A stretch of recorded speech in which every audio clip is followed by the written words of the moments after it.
Hello, everybody. I'm Ron Miscavige, and this is Life After Scientology. And for all of you out there who have been requesting me to play again, I've got to get the sound handled so it can take me playing on a horn and then me talking. So forgive me for that. I'm not at the studio. I'm doing this at home. So I'm a bit the effect of my own inability to handle this. It will get handled, though. Anyway, I've got a great show for you today, which I am sure you're going to be very much enlightened and see some of the things that maybe you haven't heard about in the past. And well, I'll just save that for my guest, who is your favorite guest of all time, by the way, Karen de la Courier. And let me do a little bit of business before we get started. And that is this: if you're not a subscriber, could you please subscribe and then touch the bell so that once we have a new video, you'll get a notification. And then if you'd like to help with the ongoingness of this program, you can become a Patreon, and that's the business out of the way. So good morning, Karen, and very happy to have you on. Hello, dear Ron. Hello. Hi, everybody. Hello. Okay, so let's get started. And we're going to talk about somebody who I met for the first time when my book came out in May of 2016. That's Brian Seymour. He's a journalist, and he flew to New York to interview me. And I will tell you something: you don't want to meet a nicer person. You would never. You'd have a hell of a time meeting a nicer person than Brian. Very great individual. He has a terrific track record on exposing Scientology. He's an Australian. He's done 108 shows on Scientology. 138 now. I'm sorry, 138. Well, I'm behind the times. There you go. And I want to save up what he's going to do for Karen, because that's what I want her to talk about today. And just to tell you, when we were in New York and he was there with me, he already was being attacked and followed by the church and being harassed. So Karen, you want to get right into this on the show, because I'd love to do a real ballyhoo on this, because I'd like the people here to watch it, and it's going to be broadcast here, right?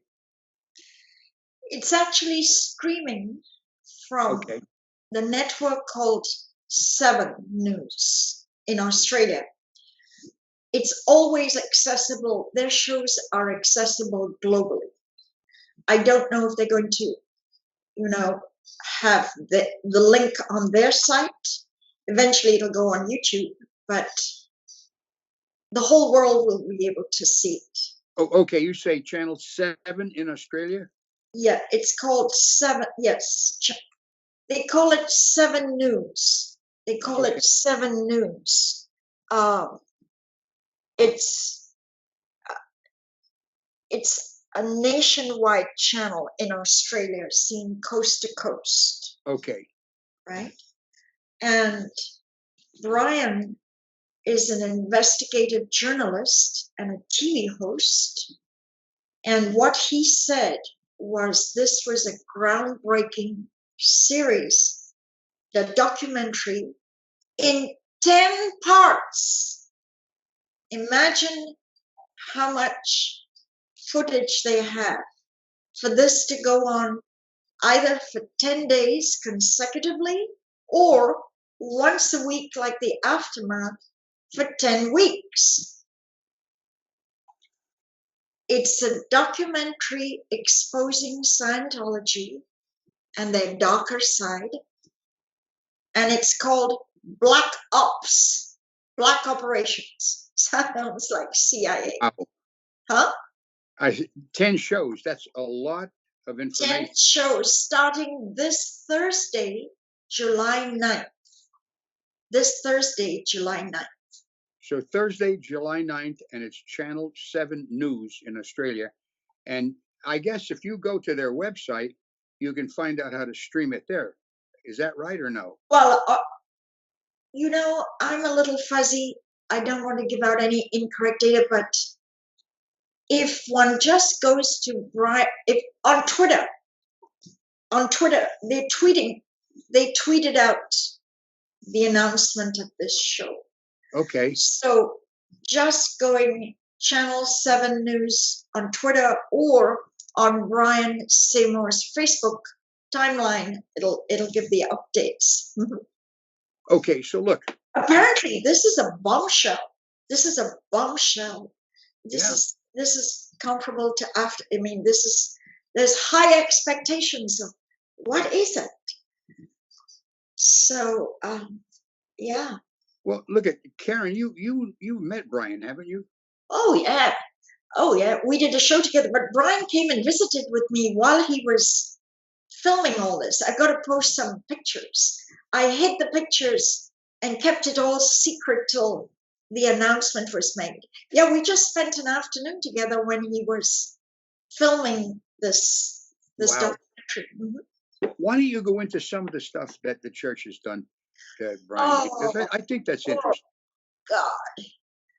Because Brian has been exposing the church, the cult. Yeah. They fair gamed him to the nth degree. There were endless letters from Office of Special Affairs to the networks that he worked for, because he's been in a series of, and they wanted him fired.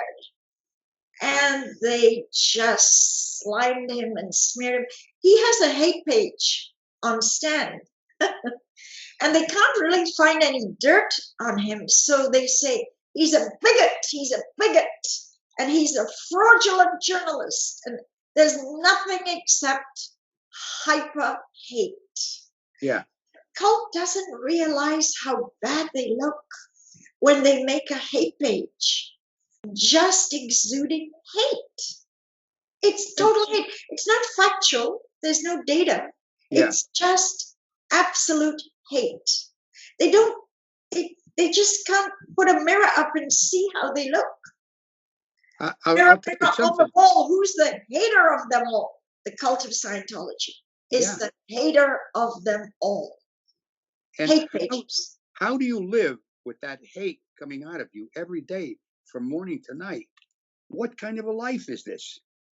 And you know, Ron, these people who are doing all this signed a billion-year contract, a religious pledge, thinking they were joining a church. Yeah. A church is usually unification. A church wants to unify through kindness, love, connection, forgiveness. A church unifies. A church doesn't care what color you are, what ethnic background. A church tries to unify everyone having equal rights, being born or created by the Creator. Unification. The Cult of Scientology stands for disunification. Them versus us. Them versus us. And let me put 2 cents in there. When it's them versus us, you remember L. Ron Hubbard was against the psychs, journalists, doctors, politicians, you name it. It was, everybody was against them. And you talk about paranoid? Governments of the world, media of the world, journalists, writers. In fact, he wrote this in A New Slant on Life. He put all the different categories there. And you know what? He called them merchants of chaos. Right. Scientology loves to pigeonhole and label you in a category. Yeah. Posters on the web are suppressive, antisocial characters. It's always a category of named derogatory and denigrating the person. Yeah, and I'll tell you something. If a person had the access to read the antisocial traits of a suppressive person, it's the Cult of Scientology. Yeah, they dramatize those characteristics themselves. Yeah. They tell other people, you are the suppressive person, yet they're the ones doing these things. And if you were to look at these antisocial traits, they do these. It's part of their DNA. It's how they operate in life. Well, it's right down to Facebook police. If you have a friend and that friend is friendly with someone who has spoken out or contributes to a blog, a forum, the Facebook police of the Cult of Scientology jump all over that person and tell them this is an ethics, unfriend that person. So the policing goes right down to Facebook and forums. This is how much Scientology tried to control who you talk to, what you speak, what even you watch. Now, yeah. No, I was just going to say, you hit a point there that I think that is one of the more, there's many common denominators of them, but one of the common denominators is control. Yes. That's a big deal with them Yes. because they, like if you were to speak out or have an errant thought and you get a knowledge report written up on you, they say to you, listen, you keep this up, you're going to lose your friends, you're going to lose your family, you're going to lose your job if you work for a Scientology employer. And it's the control is used to keep people in line, to keep people in the dark, not going on the internet and not saying, yeah. I'm sorry, Karen? In the bubble. Keep them in the bubble. Yeah. In the matrix. Don't see the outside world. Mm-hmm. That's exactly it. So I will tell you one of the things I know they did because Brian told me this, that he was walking down the street and one of the churches, what do you call them? Goons? I guess a goon would be the best description rather than OSA. They're goons, right? They're like hired goons. They're lowlifes. And as they would call them in Australia, oxygen thieves. Did you ever hear that? In other words, they don't deserve even to breathe the air. They're that bad, you know? They're what you call reprobates, and you have to look that up, all right? This guy was walking next to him, and he was bringing up the fact that when Brian was in the orphanage, I don't know, I guess they were giving him drugs at one point. And he brought this up to try to get him to lose his cool. And finally, he said to Brian, look, why don't you just commit suicide? Could you imagine somebody telling this to another person? In order to make Brian lose his cool, an OSA operative came up close to him and whispered to him, you were raised in an orphanage, weren't you? Maybe they drugged you, trying to make Brian feel that he was some kind of drugged mental case. Why don't you commit suicide? This was deliberately done to ingrain and implant thoughts into Brian's mind. Yeah. And to shame him that he was raised in an orphanage. Can you imagine? This is what Brian experienced. Can you imagine? No. A church. No. Yeah, and the thing is, making fun of you because you were raised in an orphanage or denigrating you. They thought they could throw Brian off balance. Yeah. This is hideous. This kind of conduct is hideous. Look, I met Brian. You met Brian. He is a really wonderful person. I mean, you couldn't meet a nicer person than this guy. Yeah. He just, it's a pleasure just to hang around with him and talk with him. He's that type. And then for somebody to say, hey, why don't you kill yourself? Jesus, I'm sorry. That's about as low as you can get. So to reiterate the point on that show, it's going to be a 10-part show, and it's going to be starting this Thursday.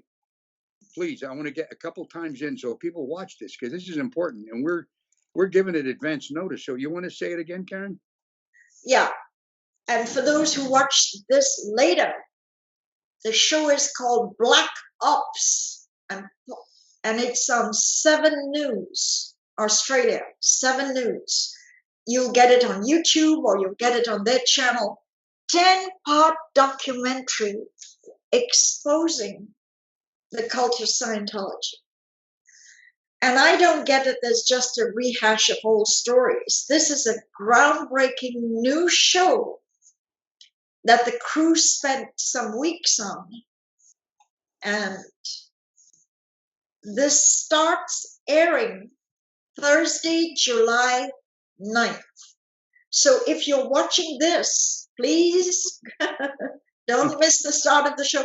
But if you're watching this show a year later, 6 months later, and you haven't watched this groundbreaking series called Black Ops, Scientology Black Ops, well, find it on the internet and watch it. 10-part revealing bombshell new series exposing the cult of Scientology. That's great. Okay, so I think we've given him his due. Not really, because I'll tell you, the guy's done so much good. It would be hard to get even with him as to what he did for enlightening people on the cruelty and the abuses of the cult of Scientology. I will say that. So can we get into the next subject right now? Are you okay on that? Yes, of course. Yes, that's okay, because this is something that's near and dear to my heart, because this is a guy who escaped, and the way he pulled it off was almost like something from the heavens that allowed him to do this. And I know when I escaped from the church, I planned it out, and we had about a 6 months program going before we left. And I know we went into detailed planning, and on the spur of the moment, I guess you went into an unbelievably effective plan. But I'm not going to steal the opening on this or the thunder on it. So why don't you go into it, Karen? Well, just to go backward here, imagine an entity, imagine a cult that's in such lockdown that you have to plan your escape. I know. And you have to flee. Just those words alone. This is not a church in the medieval days would be a sanctuary. You went there to get some peace, to get some feeling of safety. In the cult of Scientology, people escape for their lives. They have to get out of there. Your planning for 6 months, right? Karen, let me tell you something. At the time I was doing it, I thought, well, this is what I have to do. It was like the normal thing to do, to plan an escape. I look back now and I think this is like somebody wrote a screenplay for a movie that people would see it and they say, nah, it's a church. You don't have to do that. But it's true. You literally have to plan your escape. Or if you do it on the spur of the moment, you got to live by your wits for some days before they come and grab you, and actually get away from the people so they don't grab you and haul you back. Anyway, I just wanted to say that. Yeah. Well, this guy, Peter Niyiri, is a Hungarian. Here he is. This is Peter. Yep. And Peter worked in the Sea Organization 22 years of his life. 20 years at the Flag Land Base and 2 years on Free Winds. And his escape story is quite a thriller. In the travel back and forth, going back to Free Winds, at Tampa Airport, he decided to flee and not return to this hell known as the Sea Organization. Sort of this military controlling group where you can't get a day off without 7 people agreeing on by signature. You beg for 1 day off, and your CSW, your request to have a day off, your CSW, completed software, has to be signed off and agreed upon by a hierarchy of 7 people to take 1 day off. Yeah. This is the control of the cult. I've been never mind taking annual leave. Forget about that. Peter hadn't seen his mom in 20 years. He hadn't seen his mother in Hungary for 20 years. Anyway, Peter's at Tampa Airport, and by serendipity, his wife has just completed training of Class 9 at the Flag Land Base and is also on her way back to Freewinds. This is Peter's wife. Peter Yep. and his wife. Wow. Nice looking couple, aren't they? And guess what? Peter runs into her at Tampa Airport. One of the final straws for her was she had to produce something like 50 hours of counseling a week to earn a day off every 2 weeks. And she was a little dipped below that, and she was denied a day off. Anyway, the cult is self-destructive. It absolutely cannibalizes its own. Yeah. Bubbles them up with punishments. And sooner or later, people depart. So here's what happened. He runs into her at Tampa Airport and says, I'm leaving. Come with me. And she said, yes. So they flee. And of course, the cult goes ballistic. Ballistic. For hours, their agents are calling Tampa Airport. No, was it Miami Airport? I think it may have been Miami, because I know every time I went there, we left from Miami. But yes, somehow things to get back to Freewinds, yeah. Yeah, anyway, but Karen, I actually thought it was a Tampa Airport. I'm unsure of it right now. But Miami is the place where you jump off and go to the Freewinds. I can look at. It doesn't matter whichever airport it was. The cult officials kept calling and hounding the airport officials to find them, and there was for hours they were being chased at the airport by their names coming over the loudspeakers that they were to report to the nearest white courtesy telephone. They were just on a chase. So they fled. They fled to somewhere called Panorama City, something like that. Yeah. And again, Scientology has a completely criminal, illegal way to trace your credit card spending. How does it do that? How does it get into Visa, MasterCard? Well, I'll tell you how. I'll tell you how, because when we left, when Becky and I escaped, first of all, I had a Nextel that I used on the base, and I had a pager. I left the pager and the Nextel in our berthing space. But when we came across the states to Wisconsin, I paid for food, for gas, for lodging, for anything we bought with cash. I didn't use my credit card one time, because there's one guy on that base, and he's in charge of external communications.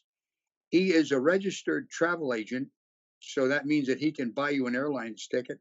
He can also trace any airlines that may have picked you up as a passenger.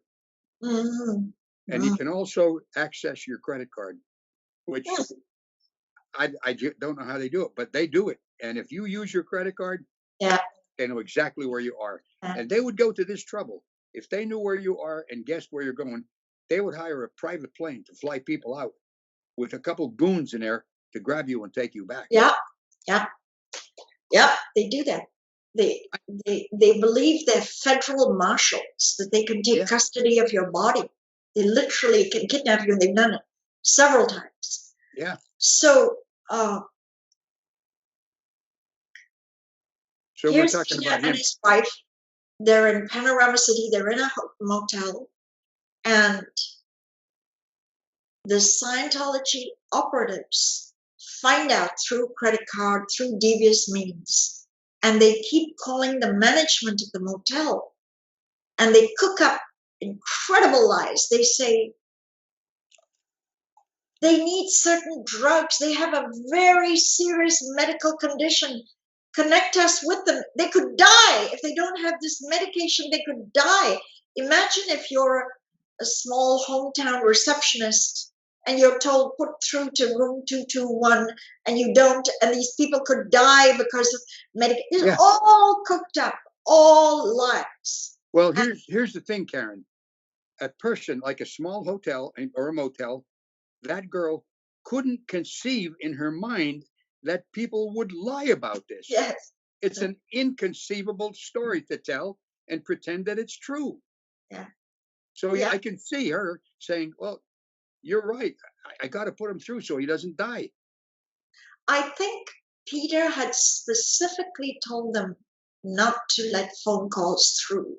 So they were, they were forbidden, yet they were being told it's life or death matter. And then, they pulled another OSA type trick.